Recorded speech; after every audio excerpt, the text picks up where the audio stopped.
Good morning to all of you. Thank you so much to everyone for taking the time to attend today and learn about international ideas, global state of democracy, and our tools. Today, we'd like to introduce you to our concept of democracy and how we measure the extent to which a country has realized various aspects of democratic ideas. We will take you through our tools, the Global State of Democracy Indices, which is our annually updated quantitative dataset, and Democracy Tracker, which is one of our newest resources that provides you with monthly analysis at the country level of events that are impacting democracy. We will explore what they tell us about how countries are faring on different aspects of democracy and how these tools can be used for civic education work, particularly in assessing and promoting democracy. So before we start, I thought it would be nice if we know where everybody's connecting from. So could I ask you to kindly insert your location, city, or country in the chat box? Please feel free.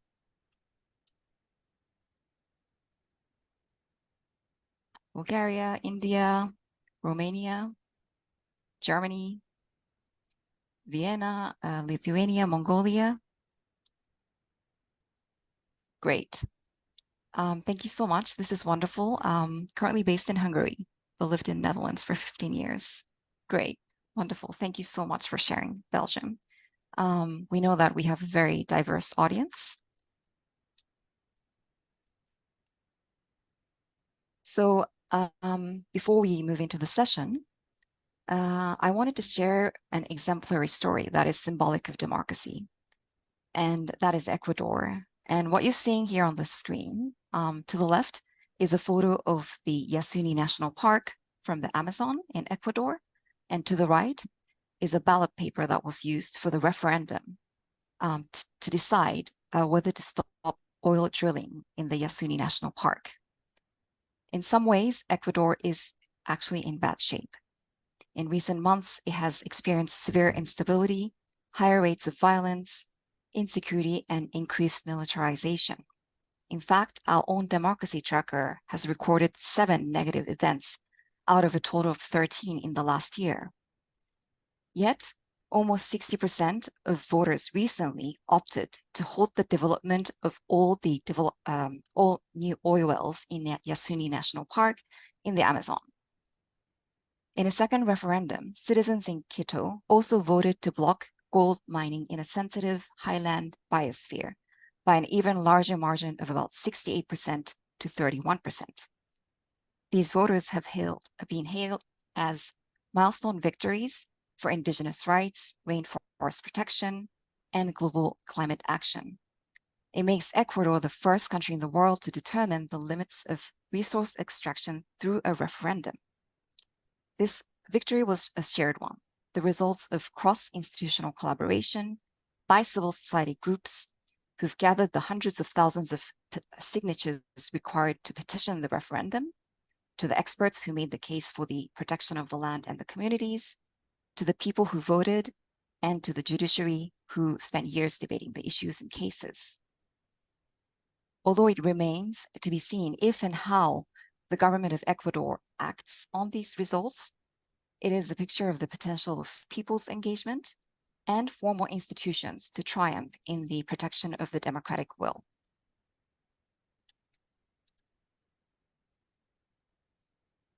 So before we start the main part of the session, I wanted to ask you if you can share your ideas on what you think make democracy, or what are the defining elements of democracy.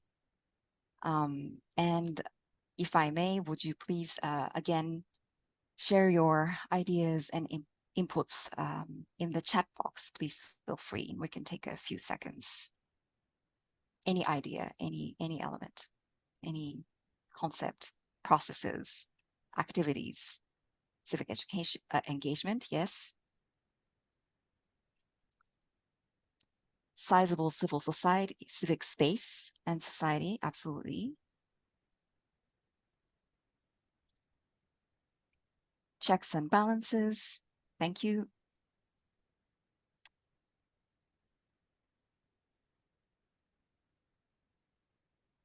Any other ideas, institutions? Participation, yes. Participation in decision-making, freedom of speech, rule of law, equality, developed civil society, no hierarchy, representation of all persons, groups.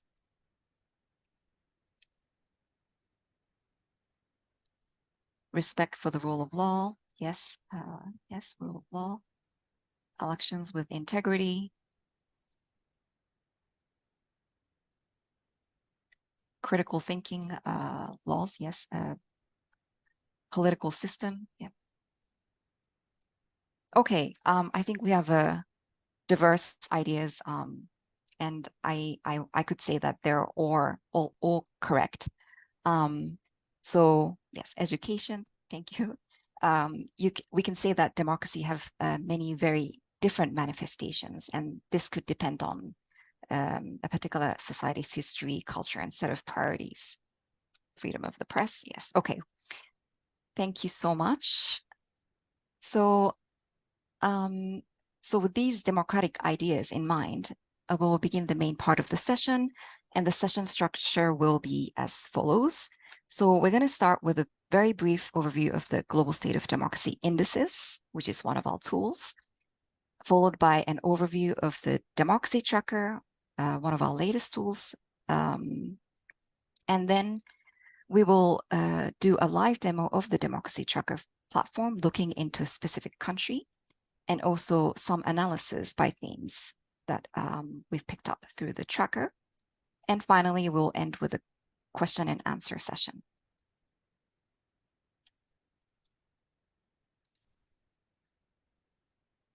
Okay, so the Global State of Democracy Indices is a long-standing tool under the Global State of Democracy Initiative, which we've started since in 2016. And it is an annually updated quantitative data set that measures the quality of democracies in 173 countries around the world. So what you're seeing here is our definition of democracy. We have two primary principles, which are popular control on the left, you'll see, over decision-making, and equality between citizens in the exercise of that control. So we don't measure democracy directly, but we measure the categories of democratic performance and smaller matters, which we call factors, the smaller hexagons on the image. So there are 4 categories, which include representation, rights, rule of law, and participation. And we also have factors that contribute to those categories. We'll discuss these more in detail, but it would be useful to helpful to keep this in mind for now.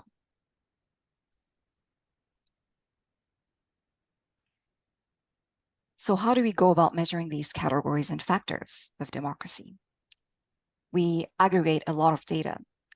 So in the Global State of Democracy version 7, which is the latest data set we have, cover 170 countries across 48 years. And this map shows generally where we have more and less data. For most countries, we have a near complete coverage. And there are less data for countries that were not independent for the full period, 1975 to present. And we now have 20 data sources. And what you're seeing here is a list of those sources. For the most part, we rely on existing data sources.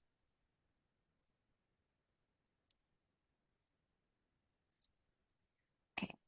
In the latest version of the GSoD indices, we've introduced or implemented rankings per categories of democratic performance, or the 4 top-level measures. Each year, there is a ranking from 1 to the last, 173.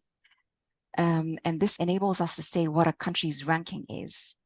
And on the left side of each of the bars is the country's ranking. And on the right side of each of the 2 bars is the change that happened compared to the previous year.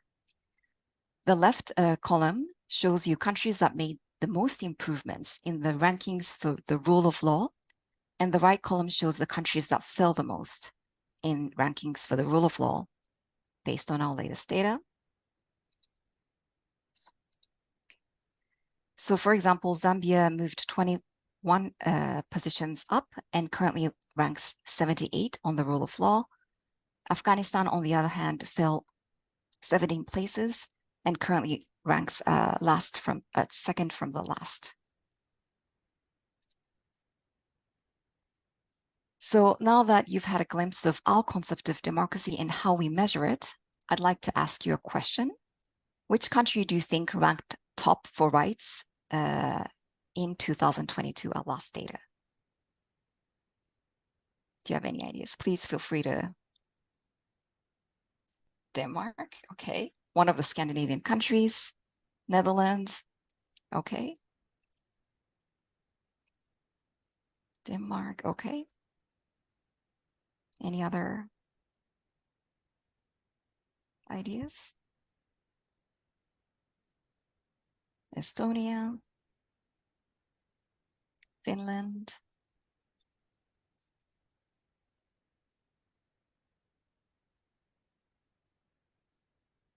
Any others? France, okay. Singapore.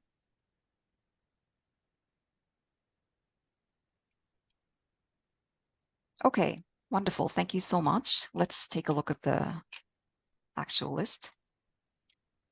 So these are the top 20 countries for the rights category. So yes, many of you were right. Denmark is at the top, followed by Germany, Switzerland, Belgium, Norway.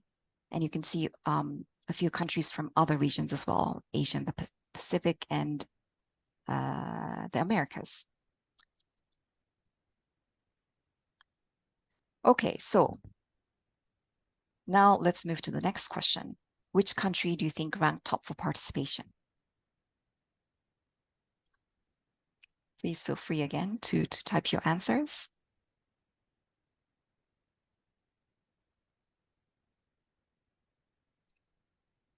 Do you think they're different from the rights category or, okay, South Korea, Switzerland, France, Netherlands.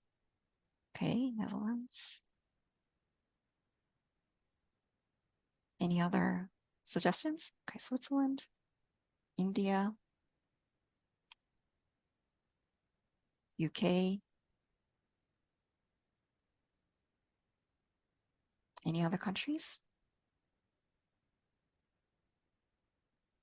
US, okay. Okay, thank you so much for these. So this is the list for the top 20 countries for participation. And again, it's Denmark that's scores at the top, followed by Finland, Ireland, Taiwan, Norway, etc. You can see a bit more diversity in terms of the regions represented for participation in this list. Can I say one thing here? Yes. Which is that participation might be especially relevant for this audience. When we say participation, we're measuring things like voter turnout, but also the space for civil society to exist, and then also the degree to which people in society engage with non-governmental institutions as well as governmental institutions. So we're looking at, for example, the degree to which people join trade unions or labor unions. So that's the kind of participation we're talking about. And in terms of the space for civil society, that would be, I think, relevant for this audience. And what we found in the latest data is that participation actually is the category that has the most diversity in terms of who sits at the top of the list. It's the only category, for example, that has so many African countries towards the top. I believe there are 9 African countries in the top 50. So that's just a side note. Sorry, Atsuko, go ahead. Thank you so much, Seema. Okay, but this concludes the brief overview of the GSoD indices. Thanks a lot for your contribution.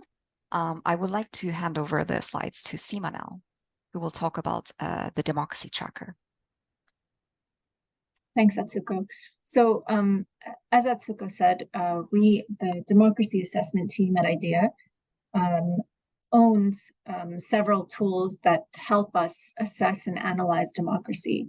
The ones that we are most known for are the Global State of Democracy Indices, which you just heard about, which is a quantitative set of data that looks at 157 individual indicators of democracy across 173 countries in the world.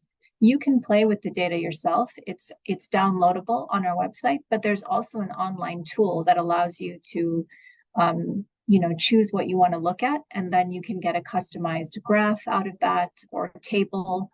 So you don't have to download the data and analyze it yourself. You can do that with our tool online. The other tool that we're known for, but which is much newer, it's only 1 year old, is called the Democracy Tracker. And that's what I'm going to talk about now. I will tell you what it is, why we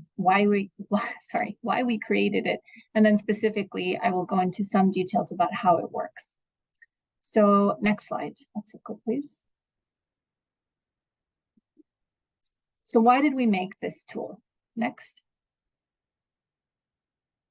As you may know, there are already many big quantitative data sets out there that measure democracy. Some of the most well-known ones are shown on the screen right now. So there are two big problems with these data sets as we saw them. The first is that what they can tell you is limited because, of course, we're attaching numerical scores to human behavior. That very much restricts the kind of nuance and detail we or any of the other producers of these big data sets can tell you. So it's useful because you can track trends at the global, regional, and country level over time, which is really important. But it doesn't give you a very holistic picture of what's happening. The second major downside with these kinds of tools is that they quickly become outdated and they take a long time to create. So by the time you collect all the data, analyze it, and publish it, many times it's been several months, if not longer, before you can actually present it. And then by then, many aspects of the data set might be out of date. Next slide, please. So when the pandemic hit, this became a very serious problem because as borders closed and movement became restricted, it was apparent that there was an urgent need for a much more timely and relevant tool to tell us how democracy and human rights were being impacted at the country level by this pandemic, which was creating all kinds of government responses very quickly. And those responses also changed very quickly over time as the pandemic spread. Next slide. So in response, we created this tool on the screen called the Global Monitor of COVID-19's Impact on Democracy and Human Rights. This tool provided bi-weekly updates at the country level on how the pandemic was impacting democracy. So we took those 173 countries that we look at in the indices, and we came up with a methodology to track how the pandemic was impacting those things that we already measured through the indices. It was very popular, this tool. It averaged about 8,000 views per month in its first year. Next. As the impact of the pandemic slowed, however, it was clear to us that democracy was still very much at risk. And we knew that we needed a tool that could continue to provide these kinds of almost real-time updates, but we wanted to look more broadly than the pandemic. The COVID-19 monitor had taught us a great deal about how to build a tool that allowed us to provide these kinds of updates in a more timely way. And so we used what we learned to build something that, like I said, allowed us to look at the broader picture. Next slide.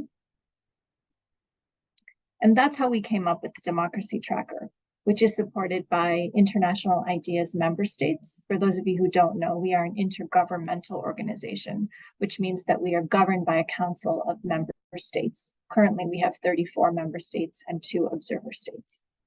So the tool is funded by the member states. It's also funded by the European Union, the German government, and the Bosch Foundation. Next slide. We believe that one of the most important value adds is our conceptual framework around democracy, which Atsuko already gave you an introduction to. The tracker and all the event reports and all the analysis that we do is based on this definition of democracy. So the other big data sets out there do not have a definition of democracy that they're working off of.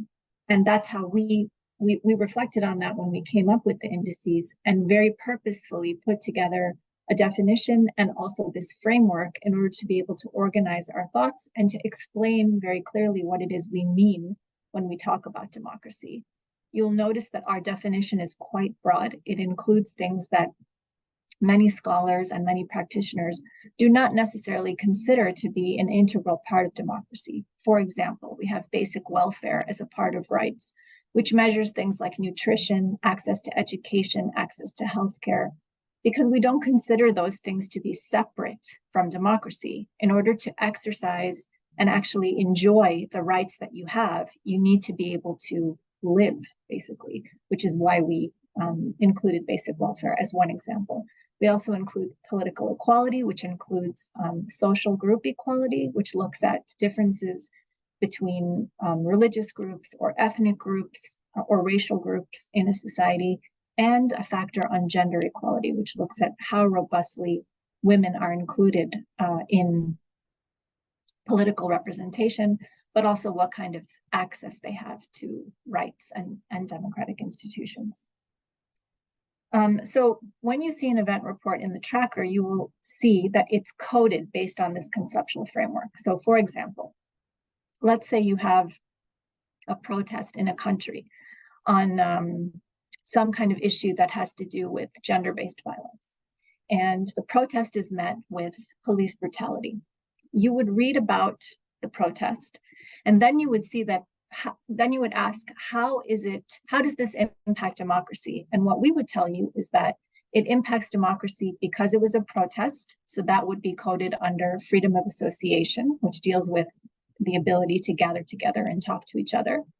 And because of the police brutality, we would probably also code what we call personal integrity and security, which is found under rule of law. So people's ability to safely exercise their rights. Both of those things would have been impacted. Now, depending on the state of the country in general, we might decide to also code gender equality if the protest actually had a bearing on gender equality. If it was just related to gender equality, we might or might not code that, but I'll explain that in a little more detail later. And so that's why we think that the conceptual framework is the biggest value add here. Next slide. So the democracy tracker is divided into two main parts. First is the background, which is where you'll see, in order to enter the democracy tracker, you enter through what we call country profile pages. So each of the 173 countries we cover has its own page. And that page includes a narrative background of about 500 to 600 words that tells you a little bit about the history, but mostly about what are the kinds of things in society? What are the cleavages, divisions, points of contention that drive politics today? That gives you the background. Then we also have a box that tells you the basic facts: who's in power, how long have they been in power, what electoral system is in use, those kinds of things. We tell you the state of human rights, respect for human rights in terms of international treaties. We have a set of core treaties that we track, and we tell you whether the state has ratified that treaty or not. And then we include the quantitative data that we just talked about, that Atsuko described. So you can see, what does our latest data say about what are the scores in this country? What's the background, the context? And then, what are the basic facts? And then the second part of the tracker are the event reports. So after you've read that background, you then get, every month, you will get a set of event reports that tell you what happened in this country that could potentially change the status quo of democracy and human rights. And you will already have understood the status quo because you will have reviewed the country profile page. Next slide. This is an example of a country profile page. So this is what I was just describing. In the upper right-hand corner, those are the latest scores for Ghana at the category level. Then under that, you see there's a line that says basic information. If you click that arrow, that gives you a pop-up box, the same with the human rights treaties. Then on the left, you can see the first paragraph of the narrative for Ghana, explaining that socio-political background that I just talked about. And then on the bottom there, you see the first or the most recent monthly event report for Ghana. Next slide. And this is what an event report looks like. It tells you a description of the event, and that we try and limit that to 1,000 characters so that it's very clear, very concise. Then it tells you the aspects of democracy that have been impacted. So here we have primary and secondary coding. The primary coding tells you the core story. This is where the action is happening. So our coders described this Supreme Court ruling in Mexico, and they determined, based on our methodology, that the primary impact here was on rights, and particularly gender equality, political equality, and then gender equality under that. Secondary, so by secondary, we mean there are other aspects of democracy that are impacted, but they're indirectly impacted. They're probably not going to change. The scores for these things are not going to change based on this event, but it's relevant to the event. So in this case, it was participation and the space for civil society in particular. Then we tell you the sources themselves that we used. And then finally, we have keywords. And the keywords are useful because we have an archive page, which allows you to do customizable searches. So let's say you want to know all stories in the last year that had to do with the Supreme Court. You could put Supreme Court in the keyword box and it would give you all those stories. Then we have some other classifications. The first one is events to watch, which are flagged with this or tagged with this orange eye icon. And events to watch are those that we're telling you we as analysts are keeping a special eye on this story. It might be too early to tell what kind of impact it has. It might be that not enough information is yet available for us to be able to make that determination, or that it's early. Like let's say a bill is up for debate and it could result in a really important law. But because the law hasn't been passed, we don't code it definitively. We just say we're watching it. Then the second thing is red flagged events. Red flagged events indicate something particularly egregious happened. So it could have been an assassination, it could be a coup, it could be reports of genocide or crime against humanity. And then finally, we have election reports. And election reports are just very neutral description of the facts reports that we put out every time a country has a national election. We will say who contested the election, what the official results were, how many women ran and how many women won. And then if the information from international observers is available, we will provide a very short summary of what observers said about that election. Next slide. So how do we do it? We have rigorous methodology that will soon be available for download on the website.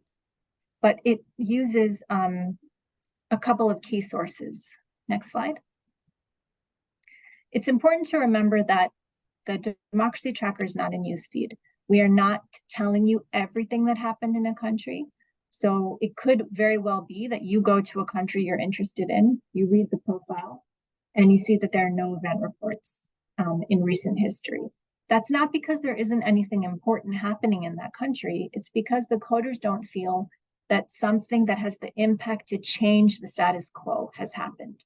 So what we're focused on is change. We want to signal when an event could change what we already know to be the case, so that we can draw attention for policymakers to events that they need to pay attention to, so that if they're at the stage where they could be diverting money in one particular way or diverting attention in one particular way, we are flagging that thing as early as possible.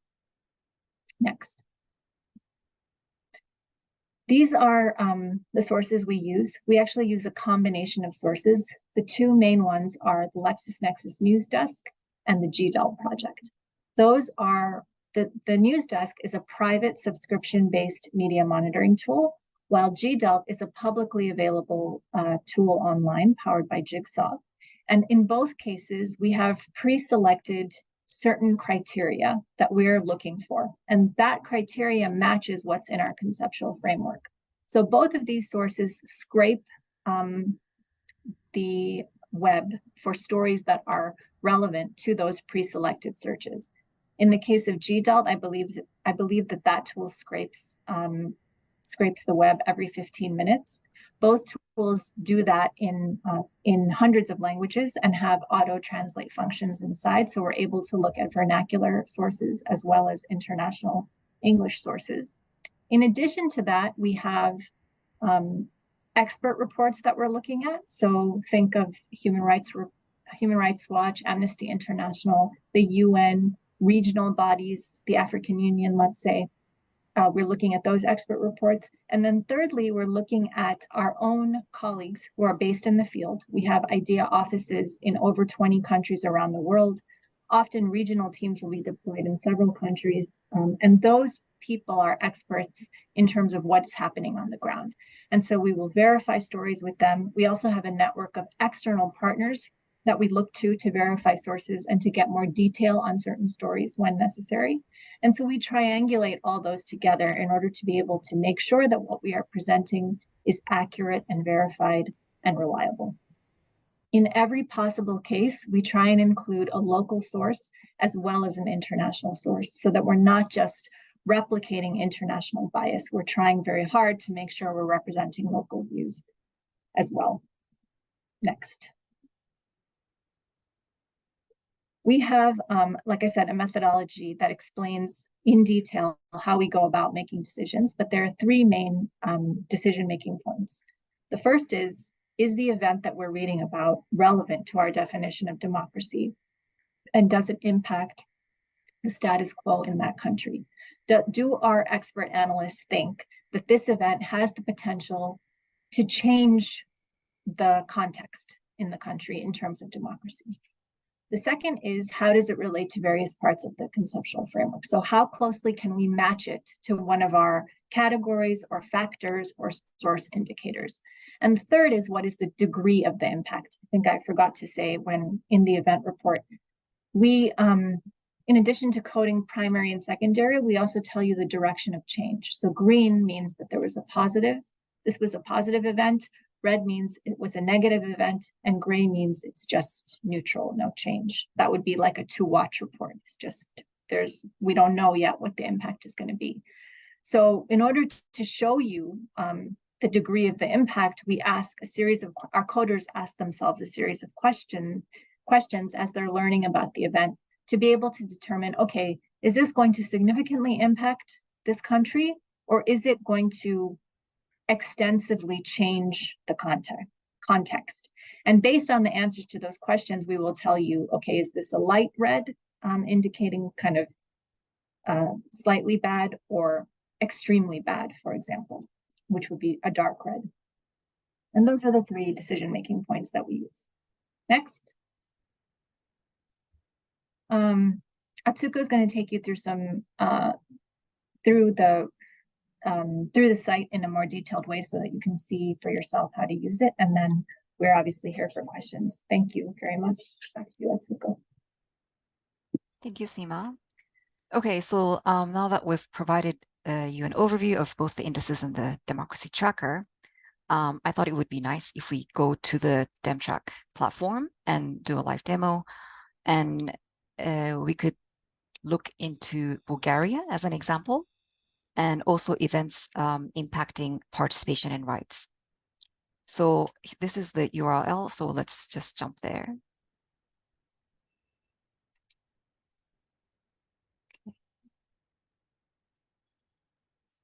Okay, do you see the homepage? Okay, so this is the homepage of the democracy tracker, and it provides with a visual overview of the state of democracy for the month of October, which is the last month that we've reported on. And all these hexagons represent countries. And the green hexagons means that we've reported an event that we've assessed as positively impacting a specific aspect of democracy, and red negatively impacting an aspect of democracy based on the scale that Seema just explained.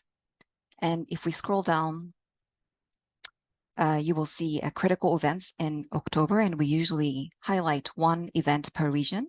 And these are events that we believe merit particular attention and intervention.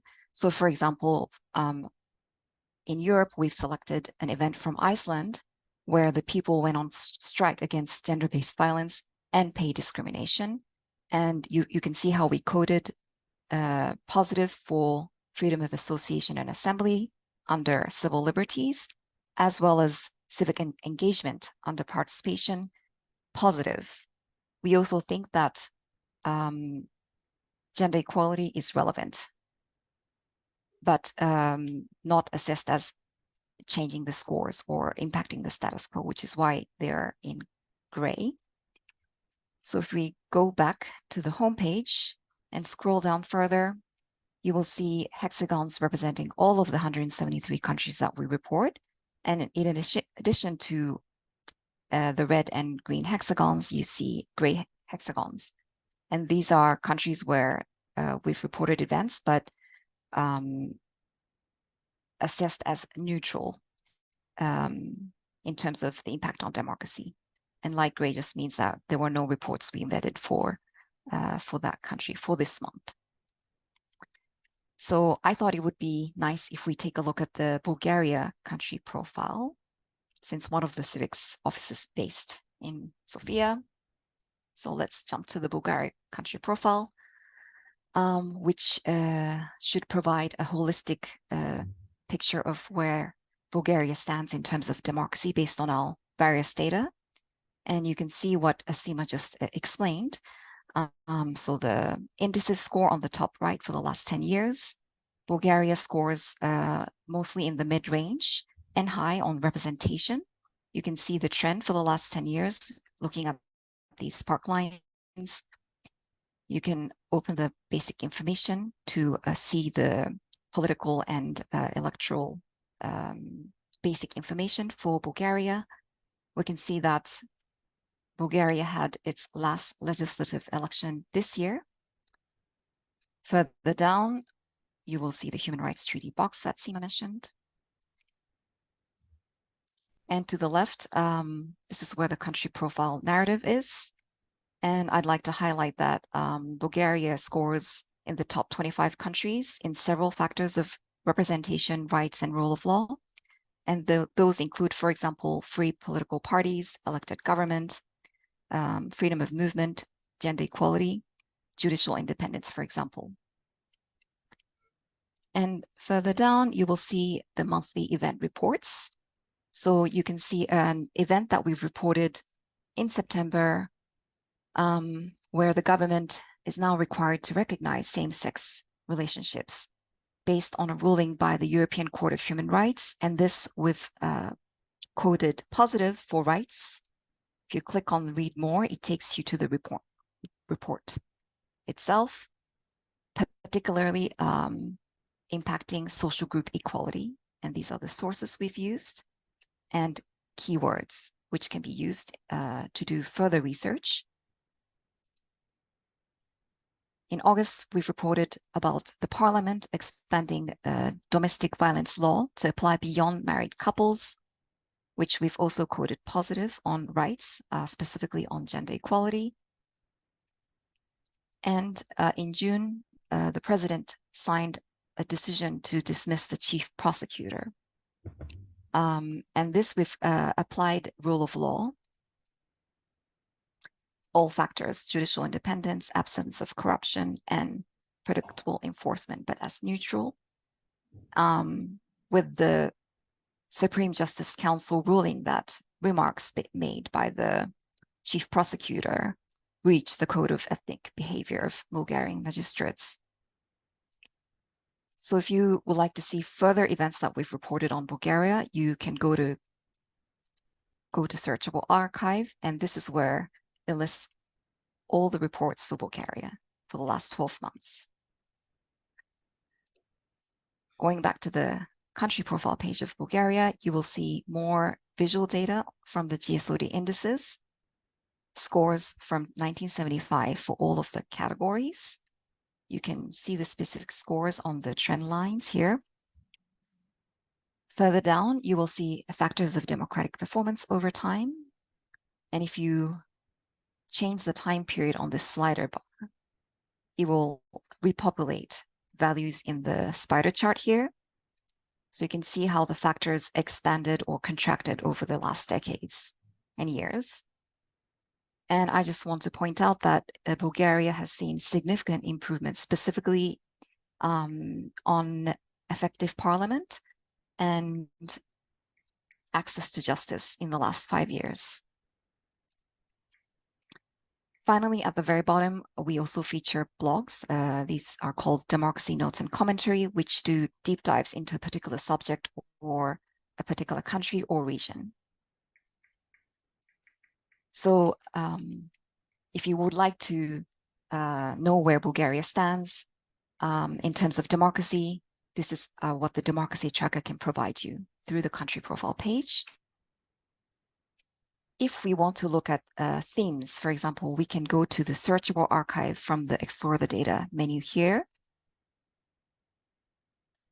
And let's say that we want to know, well, this is where all the reports for all the countries are stored, and they're downloadable as well based on the search research filters you use. You can type in a keyword, region or country, aspect of democracy, our event assessment based on the scales and time range. So let's say that we want to see how recent events have impacted participation at the global level, but focus on a civic space or for example, a freedom of association and assembly. So we're going to keep the region as default for global, and let's select rights, civil liberties, and then you will find freedom of association and assembly. And then you will see a list of different events that we've reported impacting freedom of association. And you can scroll through to see the titles, to see the types of events that you would like to look into more. So for example, recently we've reported on an event where Algerians defied the ban to support Palestinians. In Guinea, journalists protesting media censorship being arrested, which we've coded negative on a freedom of association. In Angola, more than 100 people being detained after a demonstration, also being coded negative. And in Bangladesh, repression on protests intensifying in the run-up to the elections, but we've applied a watch icon, and it's only applied as a neutral assessment, since we still don't see any changes, but this can develop in the next months based on our assessment.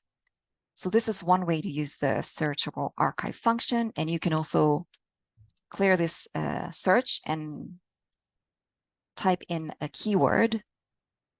For example, if you're interested in events impacting rights of same-sex couples, we can type in, for example, LGBTQI+ rights here. And let's say we only want to see events that are assessed as positively being impacted. So then we can just select +1 here. So you will see a list of events from Mauritius Supreme Court decriminalizing gay sex. In the United Kingdom, government removing barriers to access to IVF for same-sex couples. Bulgaria, we saw earlier. And in Pakistan, resuming issuing ID cards to transgender people. So this is another way that you can use the Democracy Tracker to do your research. Okay, so I think we don't have a lot of time, so I'm going to stop here. Let's see. Well, I just wanted to finally mention that we have more resources from the GSoD initiative, and this includes the Global State of Democracy, which is our flagship publication, which we've just launched a few weeks ago. So if you haven't read it, I very much encourage you to do so. I'll provide the link at the end.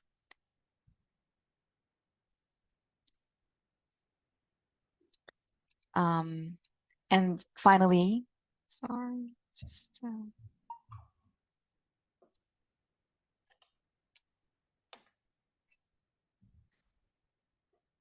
okay, I'm unable to.